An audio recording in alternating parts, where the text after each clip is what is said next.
আমাদের শহর কলকাতার সঙ্গে জড়িয়ে আছে মা কালীর নাম। ঝামাপুকুরে থাকার সময় ঠাকুর রামকৃষ্ণ আসতেন মাকে গান শোনাতে। হ্যাঁ, আমি আজ আমার এই ভিডিওতে তুলে ধরব উত্তর কলকাতার বিধান সরণিতে অবস্থিত ঠনঠনিয়া কালীবাড়ির ইতিহাস। মন্দির খোলা বন্ধের সময় কিভাবে যাবেন সব কিছু থাকবে এই ভিডিওতে। চলুন তাহলে শুরু করি।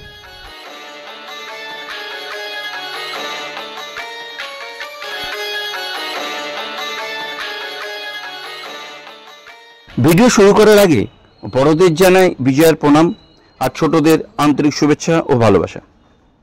আজ থেকে প্রায় 300 বছর আগেকার কথা। একদিন উদয়নারায়ণ ব্রহ্মচারী নামক এক সাধক এসে উপস্থিত হন এক জঙ্গল ঘেরা জায়গায়। সেখানে পঞ্চমুণ্ডির আসন করে তারপর মাটি দিয়ে মায়ের মূর্তি তৈরি করে মায়ের পূজা শুরু করেন। তিনি এই মায়ের নাম দেন সিদ্ধেশ্বরী কালী বলে। পরে তা ঠনঠনিয়া কালী নামে পরিচিতি লাভ করে। এই ঠনঠনি হবার পেছনে আছে অনেক লোকশ্রুতি।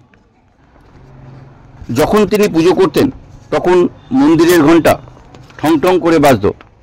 আবার কেউ বলেন আগে যখন ডাকাতরা ডাকাতি করতে আসতো তখন ঠং ঠং করে মন্দিরের ঘণ্টা বাজিয়ে সবাইকে সাবধান করা হতো। তাই থেকেই ঠনঠনিয়া কালীবাড়ি। সেই তখন থেকে আজও ভক্তদের কাছে ঠনঠনিয়া কালীবাড়ি নামই প্রসিদ্ধ। এই মায়ের পাশেই আছে পুষ্পেশ্বর শিব মন্দির।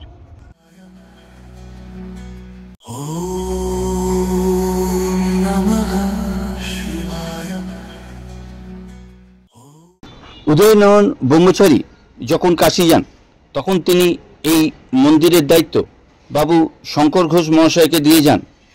সেটা 1210 বঙ্গাব্দ। সেই তখন থেকেই এই বংশের লোকেরাই এই মন্দিরের পুজো দেখাশোনা করে আসছেন।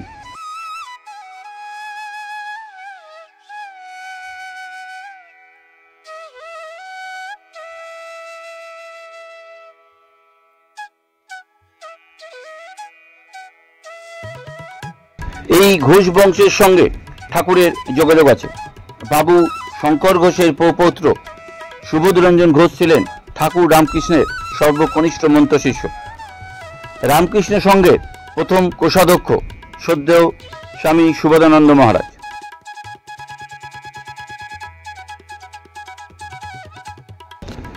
মা ঠনঠনিয়া চতুর্ভুজা, কৃষ্ণবর্ণা, আর মায়ের বাম দিকের হাতে আছে খড়গ ও নরমুণ্ড, আর মায়ের ডান দিকে আছে অভয় ও বরমুদ্রা।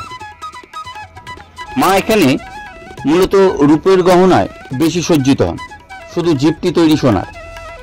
মায়ের গলায় শোভা পায় 41টি মুন্ডের মালা। প্রত্যেক বছর ফল হয়নি কালী পুজো, কার্তিক অমাবস্যা, আদি কালী পুজো ও রটন্তী কালী পুজোতে খুব ধুমধাম করে মহাসমারোহে মায়ের পুজো হয়ে থাকে। ফল হয়নি কালী পুজো আর দীপান্বিতা কালী পুজো ছাড়া মাকে এখানে আমিষ ভোগ দেওয়া হয়।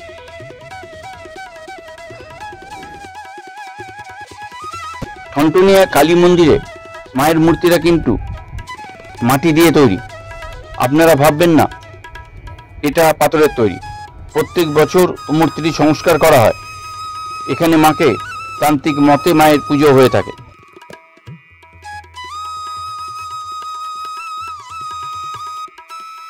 মায়ের ঠিক সামনেই আছে বলির হাড়িকাঠ, যেটা সাধারণত লোহার খাঁচা দিয়ে ঘিরে রাখা হয়।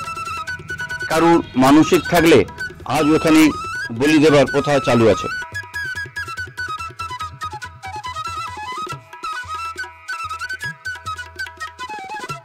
এই ঠনঠনিয়া কালী মন্দিরের সাথে জড়িয়ে আছে ঠাকুর শ্রী রামকৃষ্ণের নাম।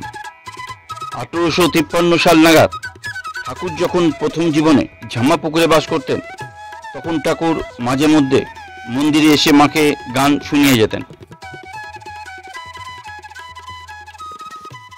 এবার আমাদের মন্দির খোলা ও বন্ধের কথা বলি। ঠনঠনিয়া কালীবাড়ি সপ্তাহে প্রত্যেক দিনই খোলা থাকে। সকাল 6টা থেকে দুপুর 1টা 30 মিনিট পর্যন্ত, আর বিকেল 3টে থেকে রাত 9টা পর্যন্ত মন্দির খোলা থাকে।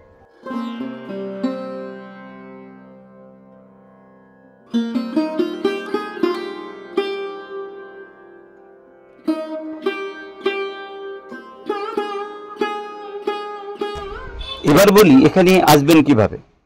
মন্দিরের কাছে মেট্রো স্টেশন হলো এমজি মেট্রো স্টেশন, তাই হাওড়া থেকে মেট্রো ধরে চলে আসতে পারেন এমজি মেট্রো স্টেশনে। সেখান থেকে 2 মিনিটে হাঁটা পথ। যারা শিয়ালদা থেকে আসবেন তারা কলেজ স্কোয়ারে এসে সেখান থেকে 2 মিনিটে হাঁটা পথে চলে আসুন। আর যারা হাওড়া থেকে বাসে করে আসবেন তারা হাওড়া স্টেশনের বাইরে থেকে যে বাসগুলো রবীন্দ্র সরণি হয়ে হাতিবাগানের দিকে যাবে সেই বাসে করে চলে আসুন এই ঠনঠনিয়া কালী মন্দির।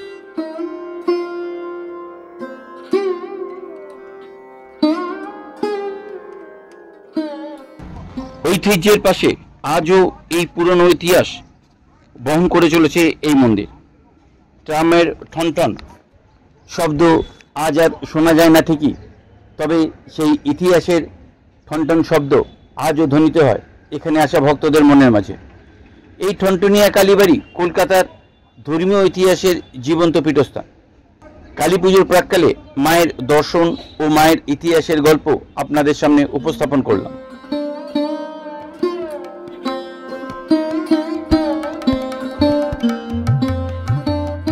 যদি আমার এই উপস্থাপনা আপনাদের ভালো লাগে তাহলে ভিডিওটা লাইক করবেন, শেয়ার করবেন ও কমেন্টস করতে ভুলবেন না। আপনাদের একটা কমেন্টস আমাকে নতুন ভিডিও বানাতে অনুপ্রেরণা যোগায়। আর চ্যানেলে যারা নতুন বন্ধু আছো তারা চ্যানেলটা সাবস্ক্রাইব করে পাশের বেল আইকনটা প্রেস করে দিও, তাহলে আমার ভিডিওর নোটিফিকেশন সবার আগে তোমার কাছে পৌঁছে যাবে। দেখা হচ্ছে নতুন কোনো ভিডিওতে, ততক্ষণ ভালো থাকবে, আনন্দ থাকবে।